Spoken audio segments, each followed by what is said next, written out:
მოგესალმებით ახალციხის დასრულთა განათლების ცენტრიდან.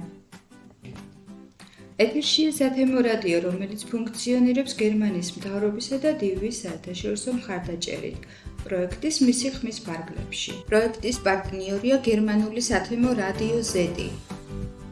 პროექტის მისი ხმის ფარგლებში შეიქმნა 12 სათემო რადიო საქართველოს სხვადასხვა რეგიონში. ამ ქსელის მიზანია ხელი შეუწყოს ქალთა გაძლიერებას და მათ ჩართულობას საზოგადოებრივ ცხოვრებაში. ჩვენი რადიოს მოსმენა შეგიძლიათ ონლაინ ვებგვერდზე HerVoice-G. ჩვენ კი შევეცდებით შეგიქმნათ სასიამოვნო განწყობა და ერთად გატარებული დრო იყოს დასამახსოვრებელი. თქვენთვის ეთერში მუშაობს ნინო ფატარიძე.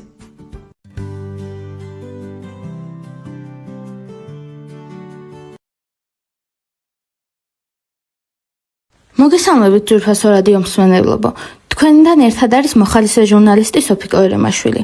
ჩვენთვის დიდი სიამოვნებაა წარმოგიდგინოთ ჩვენი ახალი რუბრიკა, სადაც განვიხილავთ თუ როგორ აღნიშნავდნენ ახალ წელს საქართველოს სხვადასხვა კუთხეში. გელოდებათ საინტერესო ისტორიები, ტრადიციები და განსაკუთრებული მომენტები, რომლებიც თითოეული კუთხისთვის უნიკალურია. აჭარა. აჭარული ახალი წელი კერძების მრავალფეროვნებით გამოირჩევა. აჭარაში ჩასულებს სადღესასწაულო სუფრაზე ყველასთვის ცნობილი აჭარული ხაჭაპურის გარდა საგულდაგულოდ მომზადებული ყაურმა, ხალჩო, ჰალვა და ბურმე დაგხვდებათ.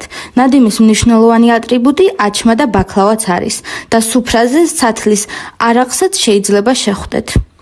ზოგ ოჯახში საახალწლო ცემინდის მარცვლებს ხარშავენ, რაც შემდეგ ნიგვზით იკაზმება და წარმატებისა და იღბლის სიმბოლოა.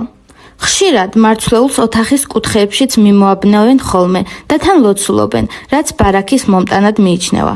აჭარაში ახალი წლის მოლოცვის განსაკუთრებული რიტუალიც არსებობდა, რომლის თანახმად ადგილობრივი ახალგაზრდები თითქმის გამთენიებამდე დადიოდნენ სახლიდან სახლში და ყველა სიმღერით ულოცავდნენ დღესასწაულს.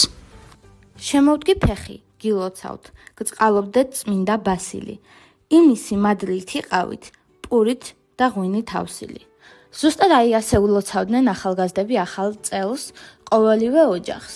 შემდეგ ბრუნდებოდნენ სახლში გამთენიისას და აღნიშნავდნენ ამ დიდებულ დღესასწაულს ოჯახის წევრებთან ერთად.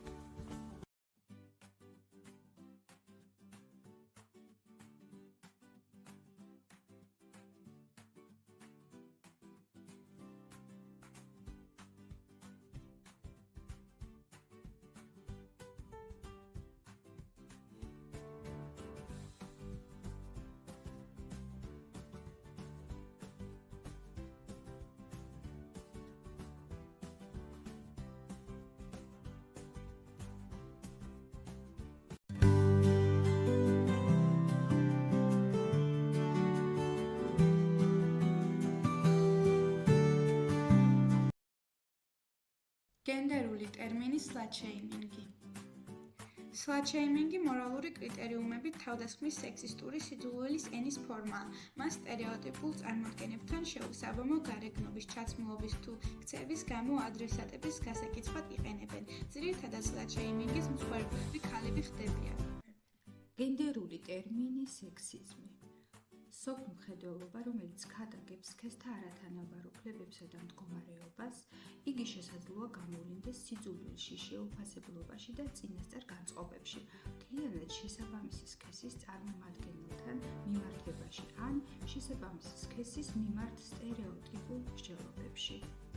სექსიზმის იდეოლოგიის გამზიარებელ ადამიანს სექსისტი ეწოდება. სექსიზმის შედეგია სქესობრივი დისკრიმინაცია, ადამიანთა დისკრიმინაცია სქესის ან გენდერული იდენტობის ნიშნით. სექსიზმის მთავარ მოწინააღმდეგედ ფემინიზმი და ფემინისტური მოძრაობის მიერ გაჩაღებული თანასწორუფლებიანობისათვის ბრძოლა, ანუ ემანციპაცია მიიჩნევა.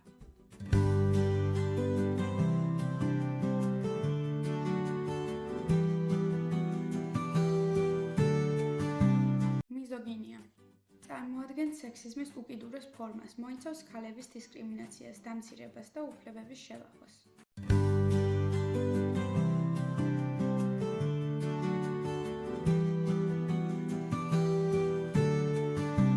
გენდერული დეზინფორმაცია.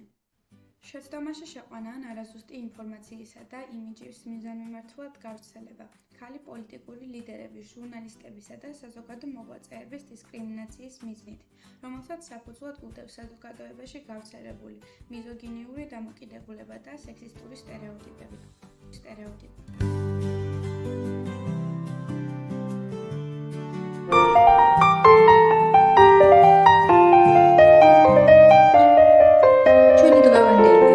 მოგესალმებით, ძვირფასო მსმენელებო.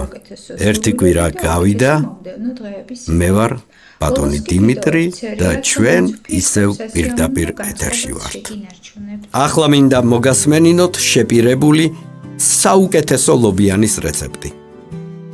მოგესალმებით. დღეს მოვამზადოთ კლასიკური ტრადიციული ლობიანები. ამისათვის დაგვრჩება პირველ რიგში ცომი. გამოვიყენოთ ჩვეულებრივი საფუარიანი ცომი. 800 გრამ ფქვილი დაგჭირდება, 1 სუფრის კოვზი საფუარი, 1 ჩაის კოვზი შაქარი და მარილი კოვზნახევარი.